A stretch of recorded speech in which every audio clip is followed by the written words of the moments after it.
Hello everyone, welcome back to my channel. तो आज हम देखते हैं कैसे एक छोटी सी हेल्प किसी की लाइफ में बहुत बड़ा चेंज ला सकती है। तो चलिए स्टार्ट करते हैं। तो हमारी स्टोरी शुरू होती है। He was crying under a tree. वह एक पेड़ के नीचे रो रहा था। रो रहा था मीन्स ये पास्ट कंटिन्यूस टेंस है। मीन्स ये घटना कब हो रही थी? ऑनगोइंग है। ऑनगोइंग का मतलब होता है चल रही है, और वो भी कहाँ पर? पास्ट में। क्राइंग वर्ब में क्या लगा है? आईएनजी है, मतलब ये कंटिन्यू एक्शन तो की अब बात हो रही है। बात करते हैं under a tree. Under a tree मतलब होता है पेड़ के नीचे। पेड़ के नीचे मतलब कहीं एक जगह बैठकर वो रो रहा है। और यदि हमें ये बताना है कि वॉज देखेंगे। वॉज मतलब ये कब की बात हो रही है? पास्ट की बात हो रही है कि वो पास्ट में किसी एक पर्टिकुलर जगह पर बैठ के रो रहा था। Nobody came to help him means कोई भी उसकी मदद के लिए नहीं आया। नोबडी मीन्स होता है कोई भी। केम मीन्स होता है नहीं आया मदद के लिए। हेल्प मतलब होता है मदद, और हिम मतलब उसकी। तो सबसे पहले टाइम एंड सेंस देखते हैं। ये बात हो रही है हमारे पास्ट में। कोई चीज़ क्या हो रही है? कंप्लीट हो रही है, मतलब कोई भी उसकी चीज़ मदद के लिए नहीं आया। कंप्लीट हो चुकी घटना है। उसके बाद हम ये देखते हैं कि इसमें नोबडी का संकेत दे रहा है। नोबडी का मतलब होता है कोई हेल्प के लिए नहीं आया, मतलब मदद के लिए। एंड यहाँ पर वर्ब हमारी यूज़ हुई है, वर्ब का सेकेंड फॉर्म। इसका मतलब होता है बीती बात। बीती बात है इसलिए केम। कम का पास्ट फॉर्म क्या होता है? केम, नहीं आया। और हेल्प हिम मतलब होता है मदद करने के लिए। तो ये स्ट्रक्चर हमारा बना है सिंपल पास्ट में। His clothes were dirty and torn. तो यहाँ पर भी बीते समय की बात हो रही है, और बीते समय में उसकी अपन क्या बता रहे हैं? सिचुएशन। उसकी क्या सिचुएशन थी? उसकी सिचुएशन थी कि उसके कपड़े जो थे वो डर्टी एंड टॉर्न थे। तो सबसे पहले हम ये देखते हैं कि क्लॉथ्स क्लॉथ्स क्यों आया है? उसके कपड़े की बात हो रही है। प्लूरल नाउन है। क्या है? Plural noun. एंड वर्ब क्या है यहाँ पर? वर्ब देखते हैं। वर का मीन्स होता है हिज क्लॉथ्स। अब कपड़े क्या है? प्लूरल है, तो वर्ब भी क्या आएगी? प्लूरल ही वर्ब आएगी। प्लूरल वर्ब भी आएगी, इसलिए यहाँ पर वर का यूज़ किया गया है।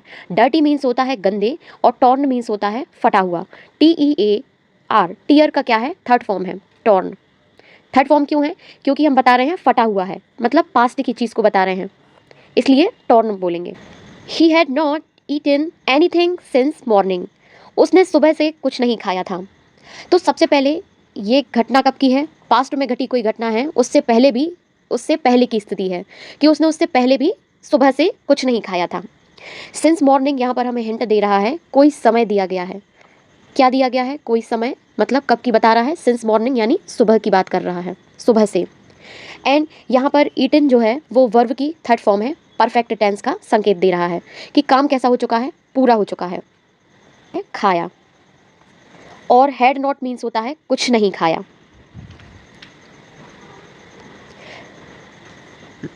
सिंस मतलब होता है से, मतलब सुबह से। एंड ये है हमारा past perfect tense. Past perfect tense में सब्जेक्ट प्लस हेड के साथ वर्ब की थर्ड फॉर्म का यूज़ होता है। एंड ये नेगेटिव सेंटेंस है, मतलब उसने कुछ नहीं खाया, इसलिए यहाँ पर हेल्पिंग वर्ब आएगी हमारी had not. People walked by but no one stopped. लोग पास से गुजरे लेकिन कोई नहीं रुका। ये भी हमारी बीती हुई बात बता रहे हैं, हम उस समय की स्टोरी सुना रहे हैं कि क्या हुआ था। हिंट यहाँ ये है लेकिन कोई नहीं रुका, यह एक भावनात्मक सफ़र है। और यहाँ पर वॉक्ड मीन्स वॉक का सेकेंड फॉर्म है, ये second form. And stopped means होता है स्टॉप का भी वर्ब की सेकेंड फॉर्म है। और वॉक्ड बाय मतलब होता है पास से गुजर जाना या निकल जाना, और स्टॉप्ड मीन्स होता है रुका। अब ये पास्ट में बन रहा है, इसलिए वर्ब में ईडी लगेगी, इसका मतलब होता है रुका, और वॉक्ड मतलब होता है पास से गुजरा। A kind women saw him and felt pity. एक दयालु महिला ने उसे देखा और दया आई। ये भी हमारा सिंपल पास्ट का टेंस है, सिंपल पास्ट टेंस है। यहाँ पर टाइम एंड सेंस ऐसा है कि पास्ट में किसी ने उसे देखा और भावना अनुभव की। Turning point in the story. Kind means होता है दयालु, एंड पिटी मतलब होता है दया, एंड फेल्ट मतलब होता है महसूस करना। यहाँ पर सॉ जो है वो सी का सेकेंड फॉर्म है, एंड फेल्ट जो है वो फील का सेकंड फॉर्म है। ये दोनों सेकंड फॉर्म में इसलिए यूज़ की हैं क्योंकि ये घटना हमारी पास्ट, सिंपल पास्ट की है। यहाँ पर वर्ब का सेकंड फॉर्म यूज़ होता है। इसलिए जब अपन बोलेंगे देखा तो सॉ एंड दया आई, felt pity. She give him warm food and clean clothes. उसने उसे गर्म खाना और साफ कपड़े दिए। तो ये घटना भी पास्ट की है और यहाँ पर भी हम वर्ब की सेकंड फॉर्म का यूज़ करेंगे। तो हमारे पास दो वर्ब हैं। सबसे पहला देना, खाना, कपड़े दिए, दोनों में हम दे रहे हैं इसलिए गिव। तो यहाँ पर गिव का सेकंड फॉर्म यूज़ होगा गेव। कैसा खाना दिया है? वार्म। वार्म मतलब होता है गर्म। फूड मीन्स खाना, क्लीन मतलब साफ, और क्लॉथ्स मीन्स कपड़े। प्लूरल है क्योंकि कपड़े एक नहीं बहुत सारे थे, इसलिए प्लूरल्स फॉर्म में बनेगा क्लॉथ्स। पास्ट की घटी हुई घटना है ये। The boy smiled for the first time. लड़का पहली बार मुस्कुराया। ये भी हमारा है, अपन किसी बीती घटना की बात कर रहे हैं और यहाँ हम बात कर रहे हैं पहली बार की। क्या कर रहा है? मुस्कुराया। मुस्कुराया मीन्स होता है एक इमोशनल मूवमेंट, और यहाँ इनर चेंज की शुरुआत भी दिख रही है। तो मुस्कुराया के लिए हम पास्ट फॉर्म वर्ब की सेकंड फॉर्म का यूज़ करेंगे और ये है हमारी स्माइल्ड। ये है स्माइल का second form, SMILE। Smile means होता है मुस्कुराना, and for the first time means होता है पहली बार। She took him to a shelter home.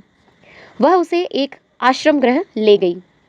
ये भी पास्ट में हुई घटना के बारे में बता रहे हैं, इसलिए सिंपल पास्ट का यूज़ होगा। एंड ले जाना या ले गई, इसके लिए हम बोलते हैं टेक, और ये पास्ट टेंस है इसलिए वर्ब की सेकंड फॉर्म टुक का यूज़ होगा। टुक मतलब ले गई। शेल्टर मीन्स होता है अनाथाश्रय या आश्रम गृह।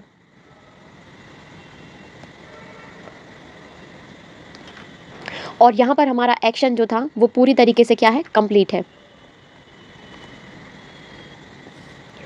For that day his life started to change. उस दिन से उसकी ज़िंदगी बदलने लगी। स्टार्टेड टू चेंज मतलब होता है शुरुआत हो गई बदलने की। ये हमारा उस समय बदलाव शुरू हो रहा है, इसलिए उसी समय की बात है, इसलिए सिंपल पास्ट में ये भी बनेगा। एंड यहाँ पर स्टार्टेड मीन्स होता है स्टार्ट का past form, second form started हो जाएगा। स्टार्ट किसके लिए? चेंज मीन्स होता है बदलाव के लिए। लाइफ मतलब होता है ज़िंदगी। From that day, from that day इसे यूज़ किया जाता है उस दिन से के सेंस में।